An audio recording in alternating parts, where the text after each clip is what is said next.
Entonces puede haber alteraciones a veces en la sensación, a veces en la percepción y a veces en ambos. Estos se clasifican también en trastornos cuantitativos y cualitativos. Entonces, como el nombre lo indica, en la parte cuantitativa, pues podemos tener aumento o disminución en la sensopercepción. La agnosia es el término que se da, pues disculpen la bulla, los perros de la esquina que siempre a esta hora se alborotan. ¿Me alcanzan a oír? Sí, señora. Claro, señora. Okay. Entonces, la agnosia es el término que se da, el término semiológico que se da a un signo clínico que consiste en que el paciente pierde la capacidad de reconocer las cosas, ¿sí? No es que pierda, no es por ejemplo que se quede ciego, no, el paciente ve, pero no puede interpretar eso que ve y no logra reconocerlo.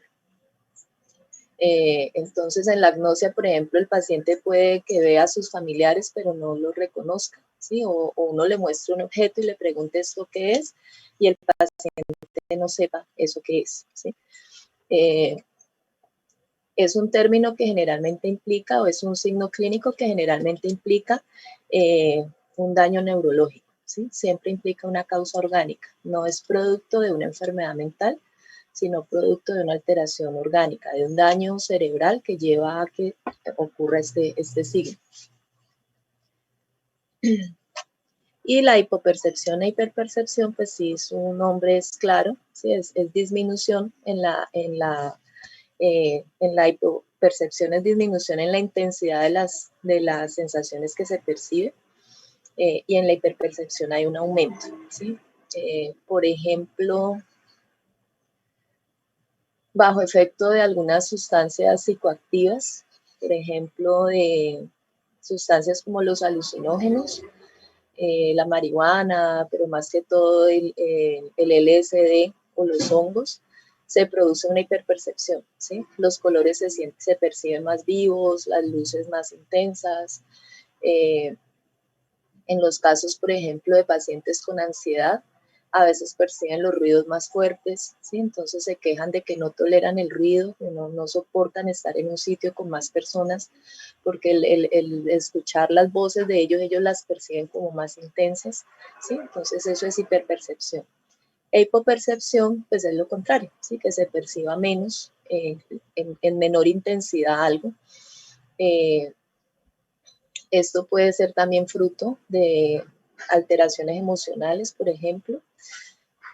Cuando uno le dan una mala noticia y uno queda en shock, pueda que uno no, ¿sí? Como que uno ve que la gente habla, pero uno no logra a veces ni escuchar lo que está diciendo, ¿sí? O cuando uno está de pronto también bajo efecto de algunas sustancias, por ejemplo de alcohol, pueda que uno no logre centrar bien sus sentidos y no vea bien, no escuche bien. Cuando uno está somnoliento, por ejemplo, también puede pasar esto. Entonces esas serían las alteraciones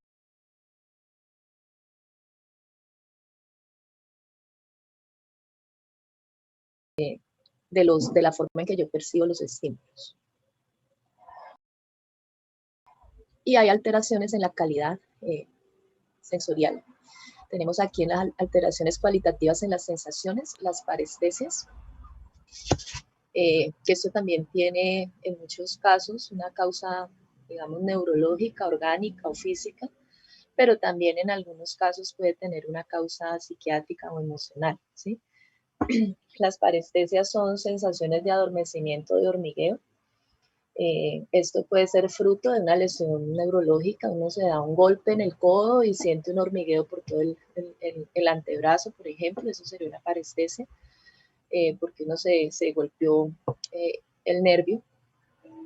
Pero también, por ejemplo, los pacientes con ansiedad pueden quejarse de hormigueo, sensaciones de hormigueo, de adormecimiento en sus manos, en sus piernas. Es muy común aquí alrededor de la boca.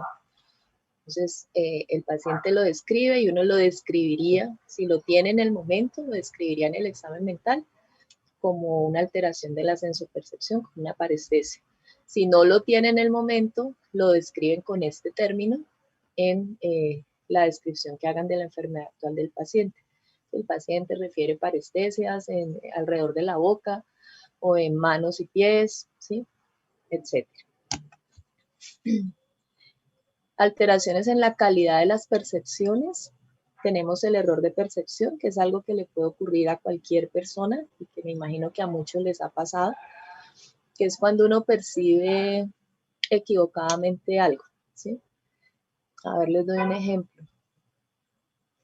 Lo que le ocurre muchas veces, usualmente a los niños, no sé si ya a ustedes adultos también les pasa, que están en un paseo, se agarran a contar cuentos de terror y de espanto, están por allá en una finca de noche, y entonces van a acostar muertos del susto, y no sé, hay un árbol que la sombra del árbol, de la rama del árbol parece una mano que lo estuviera llamando, y uno lo interpreta de esa forma, ¿sí? Uno asustado piensa que le apareció el espanto, pero cuando ya le pone lógica al asunto y trata de mirar a ver si sí eso no es, se da cuenta que simplemente es esto, un error de percepción. Entonces, si hay un estímulo, yo lo percibo de manera equivocada, pero caigo en cuenta de esa equivocación y caigo en cuenta de que eso no es lo que pensé inicialmente, ¿sí? Eso es un error de percepción, es algo que le puede ocurrir normalmente a cualquier persona, por lo cual rara vez se describe en el examen mental de pacientes pues que consultan por cuadros psiquiátricos, eh, pero pues el término existe y es bueno que lo conozcan. Están las ilusiones y las alucinaciones. Estas son las alteraciones cualitativas que por lo general uno más describe en el examen mental de los pacientes. Y de hecho, cuando no están presentes, uno describe, el paciente no presenta ilusiones, no presenta alucinaciones. No describe uno las otras, uno no describe, no tiene parestesias, no tiene errores de percepción, no tiene hipopercepción o hiperpercepción, no. Se describe, de esas cosas se describe lo que hay, y de las ilusiones y alucinaciones se describen si las hay, y si no las hay también se coloca que no están presentes. Entonces, ¿qué es una ilusión? Una ilusión se produce cuando hay un estímulo, o sea, los órganos de los sentidos de la persona perciben ese estímulo, pero lo malinterpretan, ¿sí? Yo tuve un paciente que vivía en Londres. Ustedes saben que en Londres hay estos buses de 2 pisos, y como en todo el mundo, a los buses usualmente le ponen publicidad pues alrededor, ¿sí? Mensajes publicitarios. Y él decía que en los buses de Londres habían puesto una foto de él, porque él era un reconocido actor de Hollywood, ¿sí? Lo cual era cuento, o sea, él no era ningún actor ni nada, nadie lo conocía, pero él tenía esa ilusión, o sea, sí había una imagen probablemente en esos buses, pero él la distorsionaba y se veía a él en esa imagen, ¿sí? Eso es una ilusión. ¿Por qué? Porque sí hay un estímulo. Lo que pasa es que la mente del paciente la distorsiona y la percibe de otra manera diferente a lo que hay. ¿Sí es claro lo que es una ilusión? Ilusión Sí, no es un sueño, ¿sí? No es como cuando uno dice, ah, yo estaba llena de ilusiones. No, no son sueños ni anhelos. Esto es el término, la descripción clínica del término, ¿sí? Ilusión es una alteración en la percepción de un estímulo, pero que el paciente no es consciente de ella y no puede corregir esa distorsión. Hay ilusiones voluntarias, ¿sí? Que se llaman pareidolias, que es lo que uno hace cuando mira las nubes y dice, ay, hay un corazón, hay un conejito, ¿sí? Estás teniendo un estímulo visual y lo estás percibiendo de otra forma. Digamos que puede interpretarse también en parte como un error de percepción, porque usualmente uno es consciente, ¿sí? De que eso no es un conejo ni de que es un corazón, es simplemente una nube con esa forma, pero también se puede explicar así como una ilusión voluntaria, en el sentido de que igual yo veo que ahí hay un corazón, ¿sí? Hay como tantas veces manchas que aparecen en la pared y dicen que apareció la Virgen, que apareció Jesucristo, ¿sí? Pueden ser simplemente ilusiones voluntarias. Yo quiero creer eso, ¿sí? Me parece una mancha y a mí me parece la cara de Jesucristo y yo soy muy católica, pueda que yo quiera creer que Jesucristo ya me apareció y entonces mi mente lo ve de esa forma y no hay quien me convenza de que soy yo la que está distorsionando el estímulo, sino que yo lo veo así. Entonces puede haber ilusiones voluntarias. Están las macropsias o micropsias, que son otro tipo de ilusiones. Estas sí son patológicas, en donde la persona ve las cosas más grandes de lo que son o más pequeñas de lo que son, ¿sí? Esto es producto, por ejemplo, en los niños, cuando presentan fiebre, los síndromes febriles en niños, y usualmente en niños más pequeños, niños menores de 6 años, puede alterarles la sensopercepción y causarles macropsias. Entonces ellos ven las cosas más grandes y eso usualmente pues los atemoriza. Están las micropsias, que es ver las cosas más chiquitas, que esto se ve, por ejemplo, en pacientes con algunos síndromes de abstinencia a sustancias psicoactivas, sobre todo con el alcohol, en algo que se llama el delirium tremens, que es la forma más severa de abstinencia al alcohol.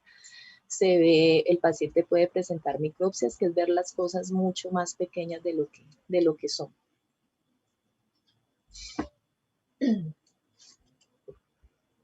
Y están las alucinaciones. En las alucinaciones no hay un estímulo, ¿sí? ¿Ustedes alguna vez han alucinado?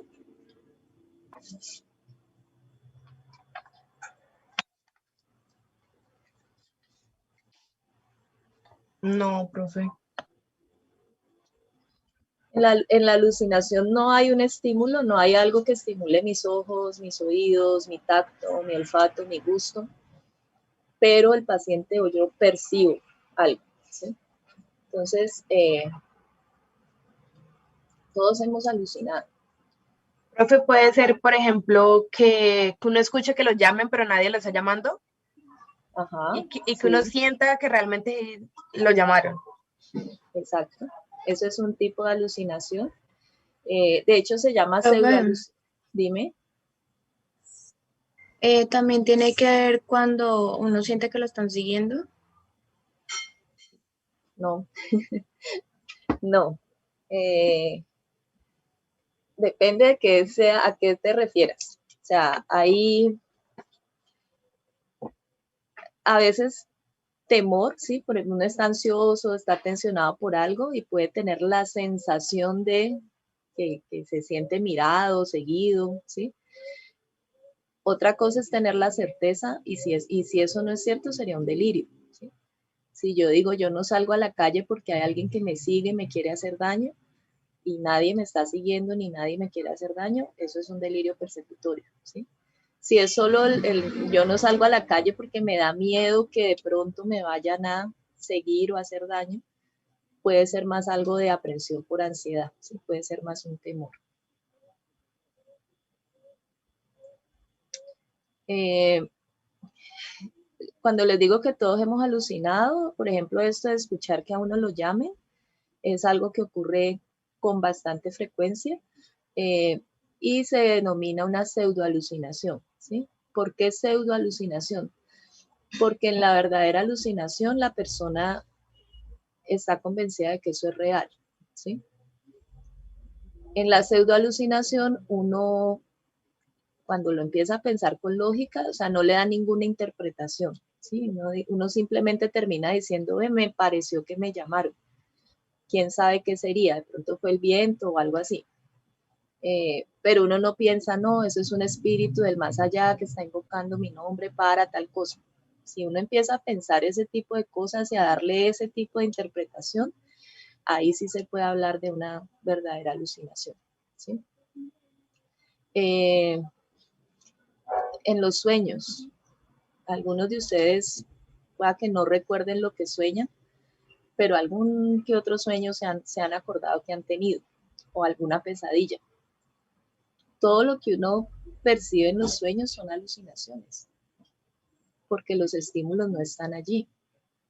Si ustedes en un sueño, no sé, se sueñan en una montaña rusa y sienten el vacío y sienten el viento frío dándoles en la cara, eso lo sienten, pero nada de eso está pasando, ¿sí? Pero uno en el sueño sí está viviéndolo y sí está convencido de eso y sí lo está percibiendo. Entonces los sueños son alucinaciones. Lo que pasa es que son alucinaciones normales. Las alucinaciones patológicas son las que ocurren cuando uno está despierto y en las cuales la persona le da una interpretación a eso que siente que no corresponde a la realidad, ¿sí?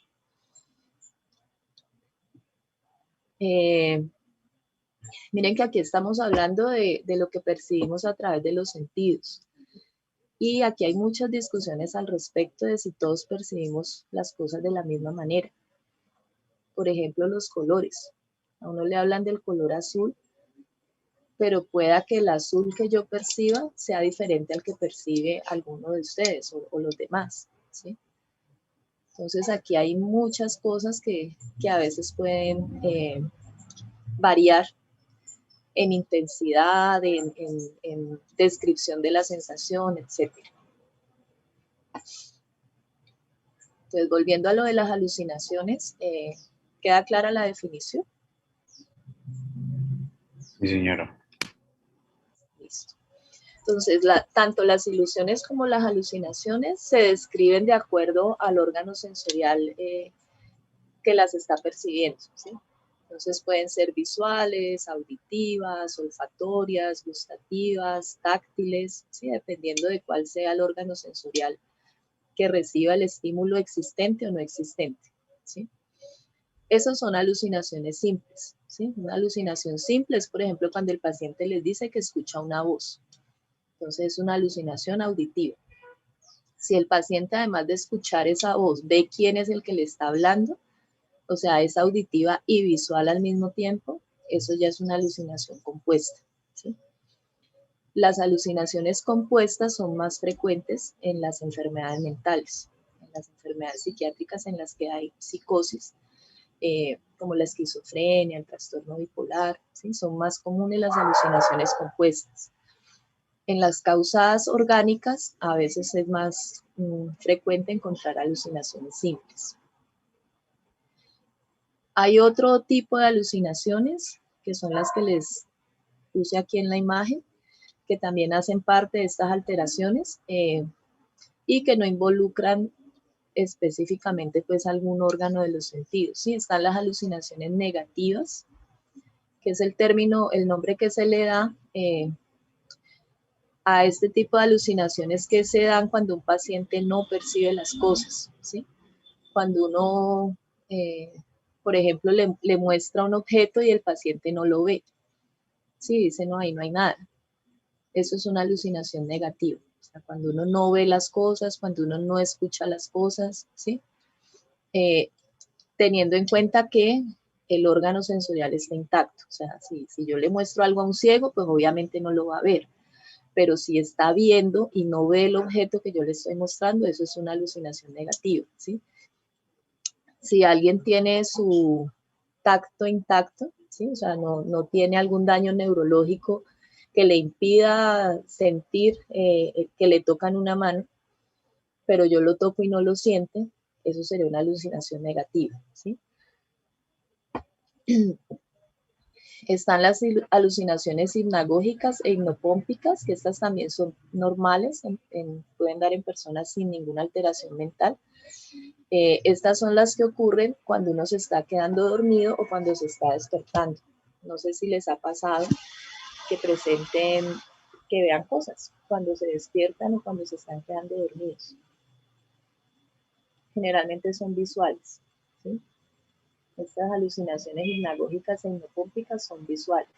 Entonces uno ve cosas en el momento en que se despierta, como que uno no se ha despertado del todo, no siente como que ya después se sacude y ya desaparece lo que estaba viendo. ¿Sí? Estas son alucinaciones normales. Están las alucinaciones sinestésicas y las senestésicas, que son diferentes. Las sinestésicas son de movimiento, ¿sí? Entonces es la falsa, la percepción, alteración en la percepción de la posición del cuerpo, ¿sí? O de que el cuerpo se mueve solo, ¿sí? Paciente, por ejemplo, que siente que está flotando en el aire, que puede volar, ¿sí? O que siente que sus piernas se le mueven solas sin él estarlas moviendo. Los pacientes que son amputados, que pierden una extremidad, una mano, un brazo, una pierna, como en el cerebro queda el homúnculo, que es la zona de la corteza cerebral donde se representan cada una de las partes del cuerpo y lo que le permite a uno ser consciente de dónde tiene una mano, dónde tiene la otra, dónde tiene un pie, dónde tiene el otro. Como eso, uno perdió el pie, pero el pedacito del cerebro donde está representado ese pie sigue allí. Por eso aparece lo del síndrome de miembro fantasma. Sí, es que las personas que han sido amputadas todavía sienten el pie o la mano o lo que sea que hayan perdido. Eso es un tipo de alucinación sinestésica, pero pues tiene una explicación, digamos, neurológica. Y las senestésicas son las alucinaciones que se producen por percepciones de los órganos internos, ¿sí? Normalmente uno no siente sus órganos internos. Uno sabe, por ejemplo, que tiene hígado, que tiene riñones, que ahí están, pero ustedes no lo sienten. Ustedes en este momento no pueden ponerse a pensar dónde está mi hígado y qué estoy sintiendo en él, porque no van a lograr nada. Saben dónde está por anatomía, pero no es que lo sientan específicamente. A diferencia, por ejemplo, de si yo les digo dónde está su pie derecho, ustedes inmediatamente saben dónde tienen su pie derecho, en qué posición, si les está doliendo, ¿no? Etc. Hay pacientes que describen que sienten cosas en sus órganos internos. Entonces describen, por ejemplo, que sienten que su corazón no está latiendo, ¿sí? O que sienten que el estómago se les cambió de sitio y se movió y se desplazó para tal parte, ¿sí?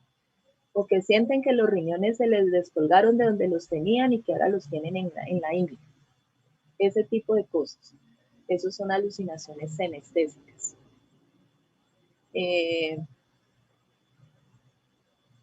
Los embarazos psicológicos, por ejemplo.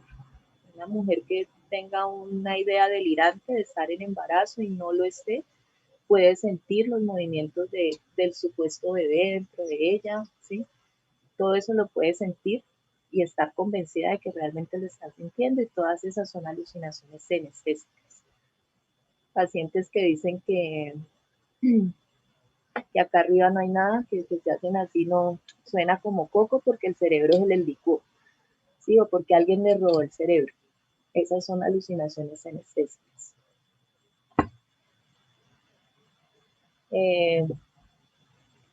Ahí en la guía mencionaban también alucinaciones sexuales, que tienen que ver con, pues el término lo describe, ¿sí? La percepción de estar teniendo algún estímulo o alguna sensación sexual, obviamente en la parte genital, que muchas veces lleva a tener orgasmos, a tener eyaculación, etcétera, o la sensación de estar siendo penetrado, por ejemplo, una mujer o un hombre, sin que obviamente nada de eso esté pasando. Esas son alucinaciones sexuales.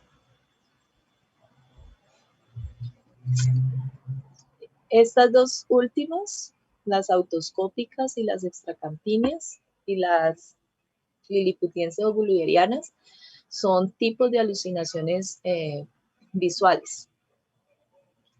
En las alucinaciones autoscópicas, la persona se ve por fuera del cuerpo, ¿sí? Es esto que a veces describe la gente, que se vio cómo se salió de su cuerpo y veía su cuerpo allá abajo y ellos como si no estuvieran en él, como si estuvieran fuera del cuerpo.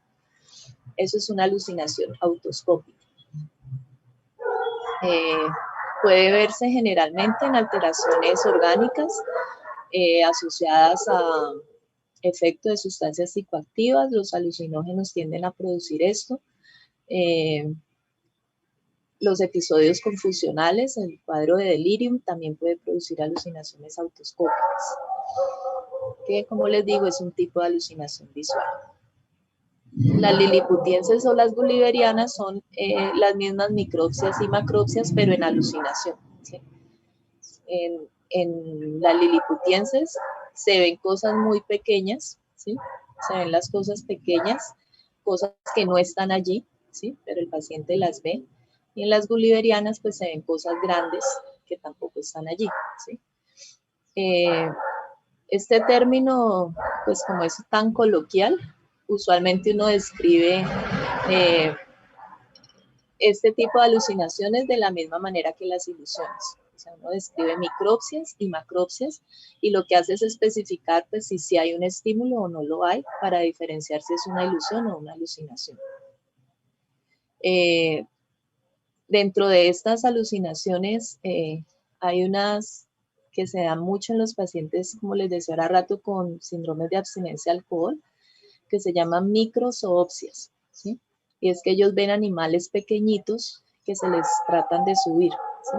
Entonces ven hormiguitas, ven moscos, ven, no sé, arañas, alacranes, animales pequeñitos generalmente tratando de subírsele o rodeándolos por todo lado, ¿sí? Esas se llaman microzoopsias.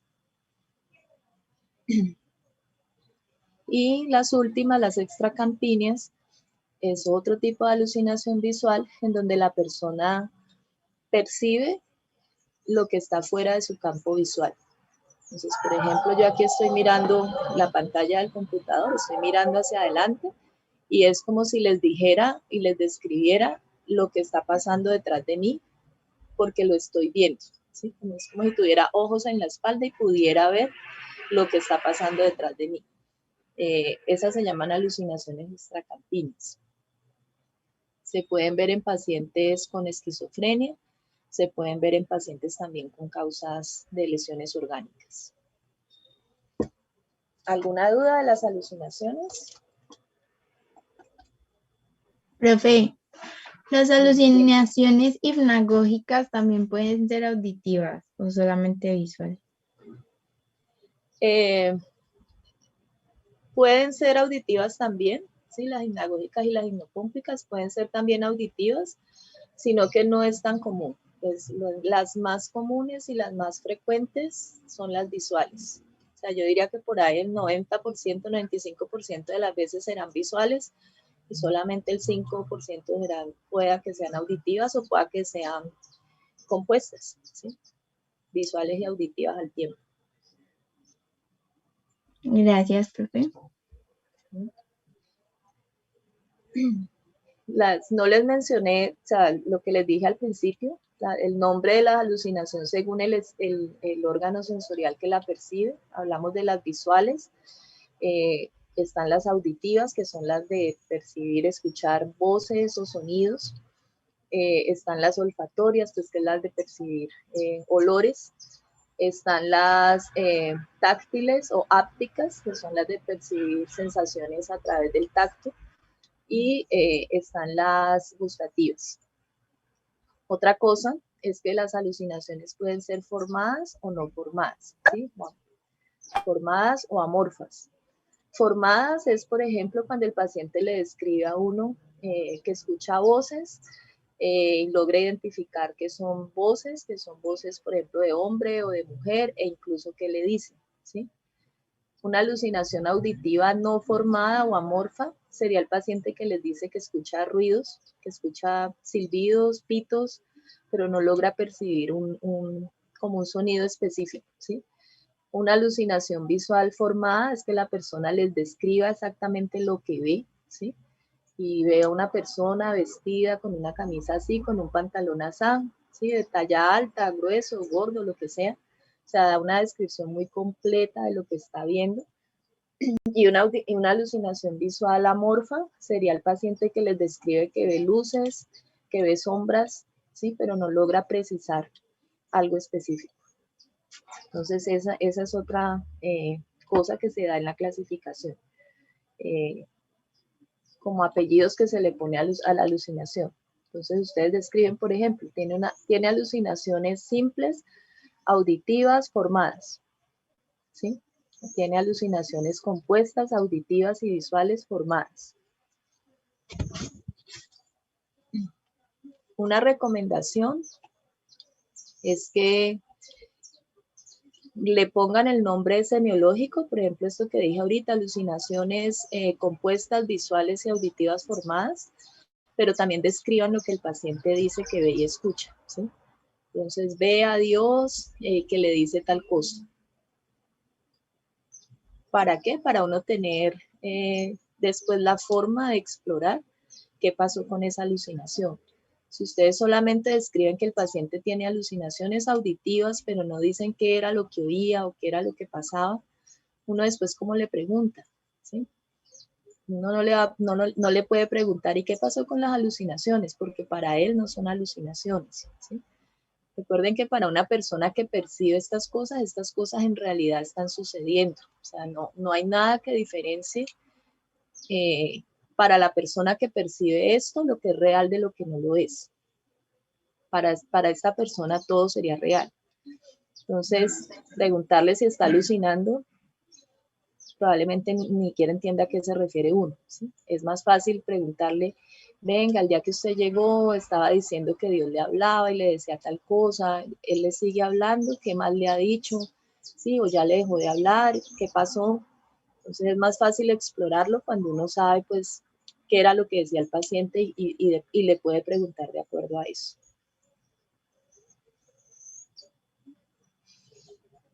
Hasta ahí lo que es la sensopercepción. Pasamos a lo que es el sensorio, que es ya casi la última parte del examen mental. El sensorio es una de las partes más importantes del examen mental en cuanto a que las alteraciones en esta área pueden significar, lo que esto puede significar para los diagnósticos que uno da, ¿sí? En general, las enfermedades mentales como tal, propiamente mentales o psiquiátricas, no alteran el sensorio o no lo alteran de manera importante, ¿sí? Las enfermedades de causa orgánica generalmente lo alteran y es una de las cosas que le ayuda a veces a uno a identificar si lo que le está pasando al paciente puede ser producto de una enfermedad física o de una enfermedad mental, ¿sí? Entonces, por eso les digo que el sensorio es de las partes más importantes. ¿Qué se evalúan en el sensorio? Lo que se llaman las funciones mentales superiores o funciones cognitivas, ¿sí? Aquí evaluamos el estado de conciencia del paciente, evaluamos la memoria, evaluamos la atención, evaluamos la orientación, el cálculo y la abstracción. Entonces, otra cosa que ocurre con el sensorio es que es generalmente lo primero que siempre evaluamos con toda persona. Cuando ustedes se sientan a hacerle una entrevista al paciente, lo primero que ustedes le preguntan son sus datos de identificación, según lo que veíamos en la historia clínica. Si el paciente no sabe cómo se llama, no sabe cuántos años tiene, ustedes ahí ya están evaluando sensorio. Lo primero que uno es si está consciente o está inconsciente, ¿sí? Entonces, todo lo primero que uno evalúa siempre es sensorio. Entonces, miremos cada uno de los puntos. Tenemos la atención. ¿Qué es la atención? La atención es el enfoque de la conciencia sobre un estímulo determinado, ¿sí? Cuando yo centro mi mente en algo, estoy atenta a ese algo, ¿sí? Cuando es normal, o sea, cuando el paciente está atento a lo que uno le dice, está pendiente de lo que uno le pregunta, uno ve que responde las preguntas porque está poniendo cuidado a lo que yo le estoy preguntando. Se habla de que la atención es normal y eso se denomina euprosexia. Hay alteraciones en la cantidad de la atención, o sea, el paciente puede estar con su atención aumentada o disminuida. El aumento se llama hiperprosexia, la disminución se llama hipoprosexia. Esta hipoprosexia o la distractilidad es la alteración más frecuente que se da en la atención, ¿sí?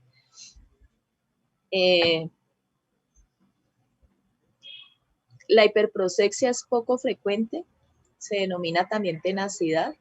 Es cuando la persona tiene centrada su atención en una sola cosa, ¿sí? Y como que no puede centrar la atención en nada más. Como le ocurre, no sé, de pronto a alguien que está obsesionado con alguien y entonces lo mira fijamente y no le quita los ojos de encima, ¿sí? Y por más que le hable, no mira a nadie más, solo mira a esa persona. Eso es hiperprosexia. La hipoprosexia es todo lo contrario, es que la persona no logra centrar la atención, se distrae fácilmente. Y la forma de distraerse puede ser por cosas que ocurren alrededor o en el exterior de la persona o en su mente, ¿sí? Por eso se llama distractilidad intrapsíquica o extrapsíquica. En la distractilidad intrapsíquica, el paciente está desconectado, ¿sí? El paciente no le pone cuidado a uno, tiene uno que preguntarle varias veces para que al fin medio entienda lo que uno le esté diciendo y trate de responder, porque él está distraído en sus pensamientos, está desconectado del exterior y está metido en su cabeza, ¿sí?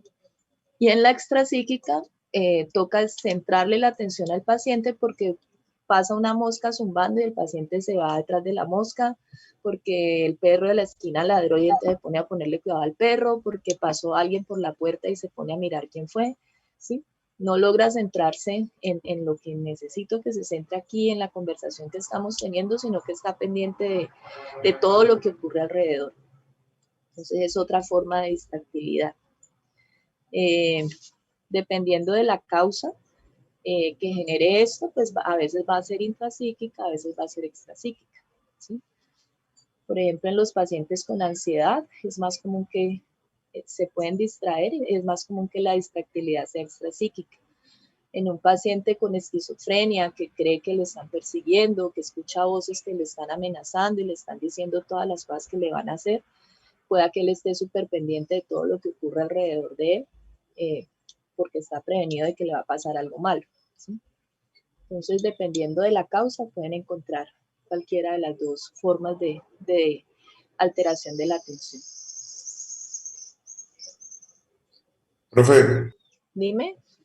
Uy, sonó durísimo. ¿podría regalarme otro ejemplo de intrapsíquica?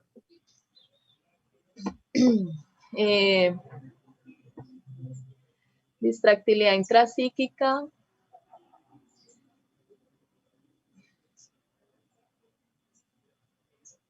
No sé si ustedes han llegado a ver de pronto o han tenido algún familiar con Alzheimer, con demencia.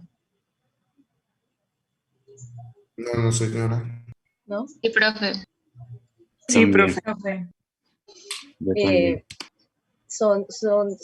Lo que uno ve es que la persona está consciente, ¿sí? Porque están con sus ojos abiertos, no están privados, no están inconscientes, pero están desconectados de lo que ocurre alrededor de ellos, ¿sí? O como cuando están en clase, algunos de ustedes cuando eran las clases presenciales y el profesor estaba hablando y ustedes se desconectaban de lo que el profesor estaba diciendo y se dejaban llevar de otras cosas, ¿sí? De lo que iban a hacer al otro día o de lo que hicieron el día anterior, ¿sí? Y se elevaban. Entonces, el que está elevado generalmente tiene una distractibilidad intrapsíquica, ¿sí? Porque no está pendiente de su entorno, sino que está pendiente de algo que está pensando, de un recuerdo, de algún problema, de alguna preocupación. ¿Sí? No sé si te queda más claro así. Sí, claro, profe. Okay. Bueno, tenemos las alteraciones en la orientación. Perdón. La orientación implica la capacidad de reconocernos, de ubicarnos a nosotros mismos y a lo que nos rodea en un lugar y en un momento determinado y sabiendo quiénes somos, ¿sí? Entonces es lo que dice allí, la capacidad para reconocernos a nosotros mismos y a lo que nos rodea, considerando relaciones de tiempo y espacio. Si yo les pregunto a alguno de ustedes su nombre, pues todos lo van a saber. Van a saber cuántos años tienen, van a saber dónde nacieron, van a saber, no sé, el nombre de sus padres, por ejemplo, ¿sí? Eso es la orientación en persona. La orientación en persona es poco frecuente que se altere, ¿sí?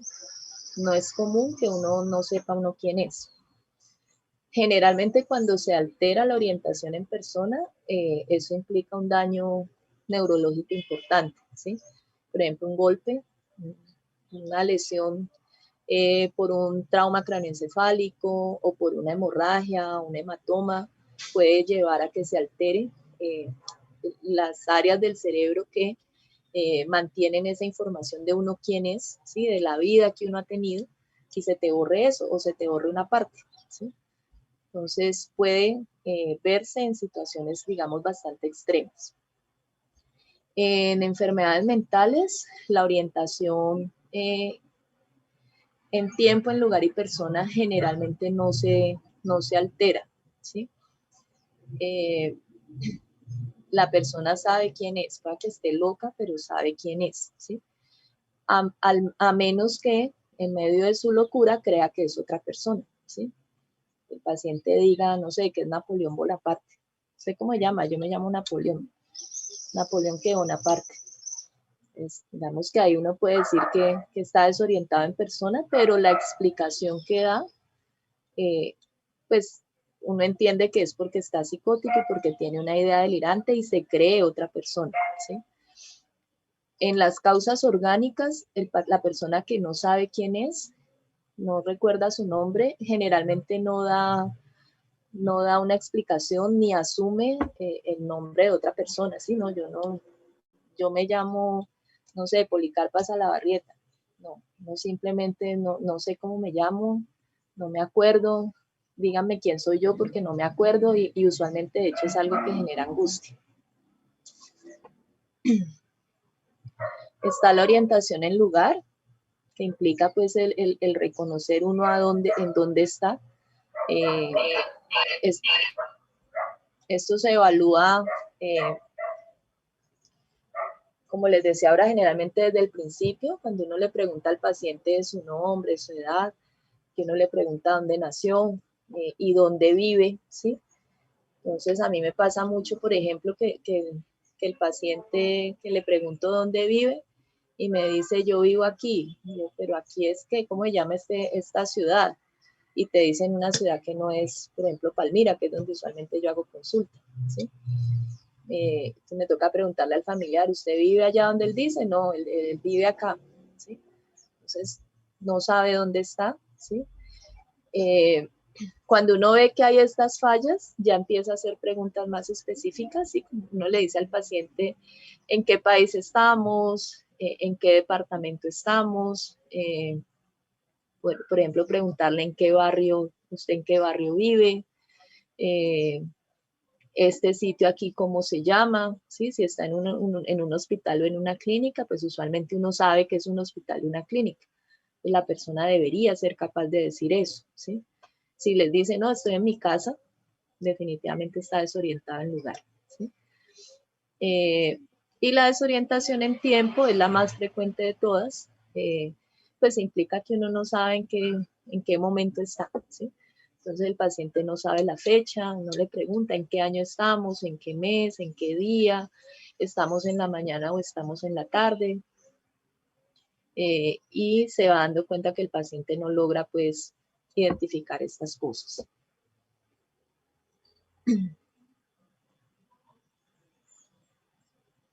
En la memoria tenemos alteraciones en la cantidad de la memoria, que son los trastornos cuantitativos, y alteraciones cualitativas o en la calidad de los recuerdos.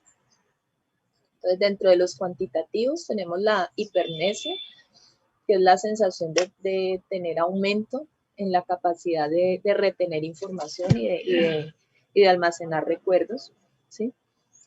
Generalmente la persona, esto se ve por ejemplo en pacientes con demencia, con Alzheimer, La memoria tiene varias, hay una memoria inmediata que se llama memoria de trabajo, que es la memoria que le permite a uno retener cosas por un momento muy breve para hacer algo, ¿sí? Como cuando uno, ¿qué les digo yo? Como cuando yo le digo a un paciente, ahora que salga, le dice a mi secretaria que le dé una cita para dentro de un mes, ¿sí? Y bueno, que le vaya bien, el paciente sale, tiene que acordarse que tiene que ir a donde mi secretaria y decirle que le dé la cita para dentro de un mes. Muchas veces el paciente sale y se va. ¿Sí? Me toca, no se olvide de pedir la cita. Ay, sí, se devuelve. ¿Sí? Eso se llama memoria de trabajo, working memory, es una memoria funcional de muy corto plazo. O como cuando uno le dan un número y uno dice 53, 54, 60 y lo repite varias veces mientras va y encuentra en qué apuntarlo. ¿Sí? Una vez lo apunte, eso se le borró de la cabeza. Eso es una memoria de muy corto plazo. Hay memoria reciente, que es la memoria de las cosas que ocurren, pues, de un tiempo para acá más reciente, y hay memoria remota. En los pacientes con demencia, con Alzheimer, por ejemplo, esta memoria cortica, la de muy corto plazo, es la primera que les afecta. Después se afecta la memoria reciente y estos pacientes empiezan a perder la capacidad de recordar, por ejemplo, quién los visitó el día previo, qué desayunaron, qué comieron la noche anterior, qué hicieron el día anterior, qué hicieron hace una semana, ¿sí? Estos recuerdos recientes los van perdiendo. Pero les ocurre algo con la memoria remota y es que tienen hipernesia, ¿sí? El paciente les puede describir con lujo de detalles algo que ocurrió hace 40 años, ¿sí? Entonces, no, cuando la primera comunión, y les describe con una cantidad de detalles que uno dice, pero ¿cómo se acuerda de todo eso? ¿Sí? Entonces pueden tener hipernesia de cosas que pasaron hace un mundo de tiempo, pero de lo que pasó ayer o hoy tienen amnesia, perdidos totalmente y no saben qué pasó. Entonces eso es un ejemplo de hipernesia. La hipomnesia pues es disminución en la capacidad de almacenar recuerdos, y la amnesia es que definitivamente pues esa capacidad se afecta y el paciente es incapaz de recordar algo. Lo que no se recuerda en la amnesia pueden ser cosas pasadas, ¿sí? Que es lo que se llama, se clasifica como amnesia anterógrada o retrógrada, ¿sí? La retrógrada es cuando no se acuerdan las cosas de antes y la anterógrada es cuando no se acuerdan algo que pasó después de un momento específico, ¿sí? Esto, digamos, en cuanto a las alteraciones en la cantidad o cuantitativa de la memoria. En la parte cualitativa, por aquí tenemos varias cosas que habían preguntado en una clase anterior. Entonces, en la parte cualitativa tenemos las paramnesias, que son, hay dos tipos de paramnesias, que son la falsificación retrospectiva y la confabulación. ¿Qué es eso? En la falsificación retrospectiva, o sea, en ambos casos hay recuerdos de algo que pasó. En la falsificación retrospectiva, esos recuerdos de esas experiencias pasadas van cambiando, ¿sí? De acuerdo a lo que yo necesito. Entonces, el paciente les describe algo que pasó hace una semana, se los describe hoy de una forma y más tarde se los describe de otra, ¿sí?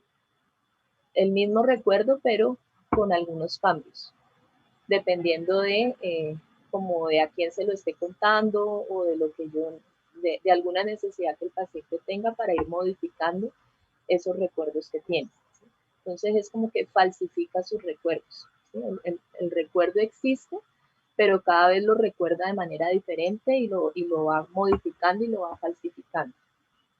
En la confabulación no existe el recuerdo, ¿sí? Hay un vacío, hay una laguna, y el paciente llena ese espacio con un recuerdo que no es real, pero él se convence de que es real, y siempre lo va a contar de la misma manera, ¿sí?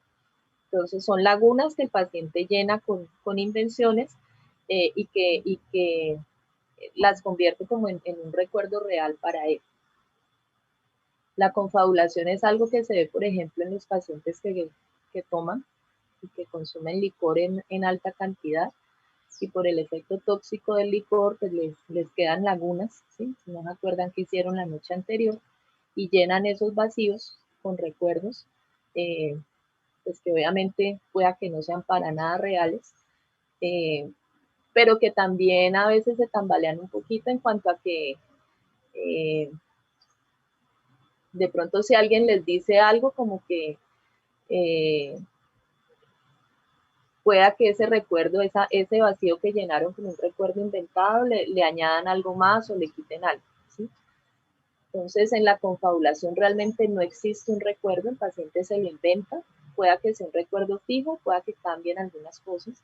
En la falsificación retrospectiva sí hay un recuerdo real, pero el paciente lo va modificando y modificando y modificando cada vez. Sí, no sé si queda clara la diferencia.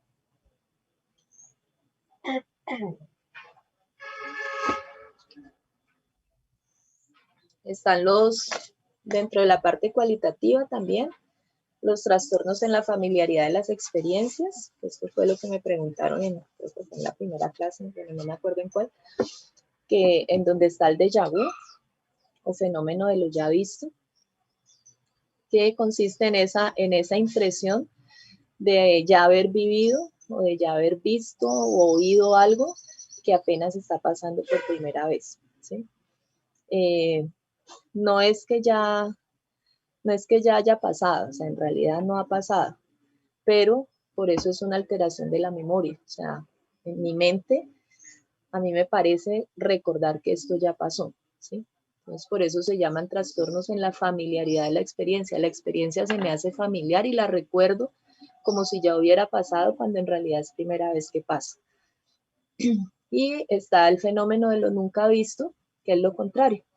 Algo que yo ya he visto o oído muchas veces y llego y siento como si fuera la primera vez que lo veo, ¿sí? Como lo que le puede pasar de pronto que alguno de ustedes vaya a la universidad, cuando ya llevan 5 semestres yendo a la universidad, cuando ya están súper familiarizados con el espacio de la universidad, y lleguen allá y sientan como si fuera la primera vez que vieran todo eso, ¿sí? Estas alteraciones pueden darse de manera normal,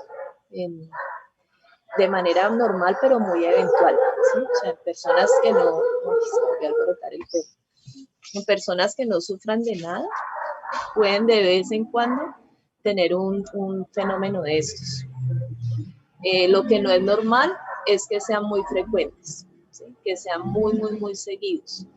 Eso sí no es normal y generalmente implica la posibilidad de alguna alteración neurológica y más específicamente un tipo de epilepsia que se llama epilepsia del lóbulo temporal, cuando es algo muy frecuente. Y finalmente está la despersonalización y la desrealización, que también son alteraciones cualitativas de la memoria, en donde la persona, en el caso de la despersonalización, tiene una sensación de extrañeza frente a sí misma, ¿sí? O sea, como que se mira en el espejo y se siente rara, se siente diferente, pero cuando se mira en detalle se da cuenta de que no hay nada raro ni nada diferente en ella, ¿sí? Es solo la sensación.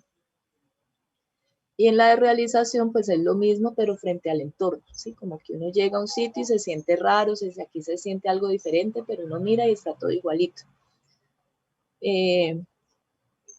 Cuando es así, cuando uno es consciente de que todo está igualito y es solamente que yo soy la que me siento como rara y no hay razón, es esto, despersonalización o desrealización. Cuando hay la convicción de que definitivamente sí hay algo raro y sí hay algo diferente, solo que no sé qué es un estado de ánimo delirante que ya lo habíamos visto, ¿sí? Y cuando aparte de esa convicción de que sí hay algo raro, yo ya identifico qué es lo que es raro, ¿sí? No, es que eso fue que anoche un espíritu se me metió al cuerpo y por eso es que cuando yo me miro en el espejo me siento rara y como si no fuera yo. Entonces ahí ya hay un delirio, ¿sí? Un delirio de sustitución. corporal. Esa diferencia también es importante porque mire que son signos clínicos diferentes.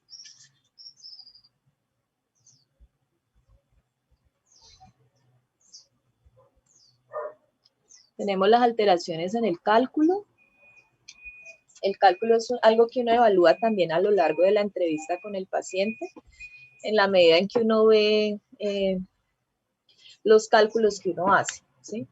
Cuando un paciente le dice a uno que desde hace mes y medio empezó a no dormir bien, que en los últimos 7 días lo del sueño ha empeorado, que en estos últimos 3 días además de no dormir ha tenido tal y cual otra cosa, uno lo que ve es que lleva un orden cronológico de las cosas y que está, o sea, si yo puedo contar pues que hace mes y medio y que hace 7 días y que hace 3, probablemente no tenga problemas en el cálculo, ¿sí?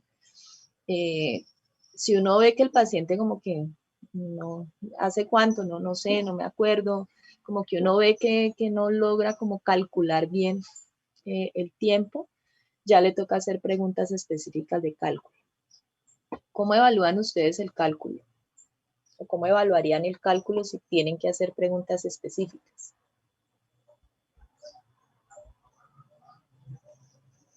A ver, pregunto. Profe, pues según decía la lectura, uno no podía decir cosas que fueran de manera que la persona se la supiera de memoria, sino que, por ejemplo, ¿cuánto es 2 más 3? Cosas así. Ok, la suma, a menos que sean números grandes, generalmente es memoria, ¿sí? Si yo le digo al paciente cuánto es 1 más 1, que ahí todo el mundo sabe que es 2. Y pueda que no sepan sumar, simplemente es memoria, ¿sí? Entonces, generalmente uno lo que evalúa el cálculo con restas. Porque restar si es algo que uno no hace de memoria, uno tiene que dar la cuenta, tiene que calcular. Entonces se hace con restas, ¿sí? Se puede hacer con multiplicaciones o con divisiones, pero es más complejo. Y si es con multiplicaciones, pues no le pueden preguntar la tabla del 2 o la del 3, porque son las más fáciles, ni la del 5, sino preguntar pues la del 7, la del 8, la del 9, que son más, que implican tener que hacer la cuenta. Pero generalmente se hace con restas. Entonces uno le pregunta al paciente, ¿cuánto es 100 menos 7? ¿Cuánto es?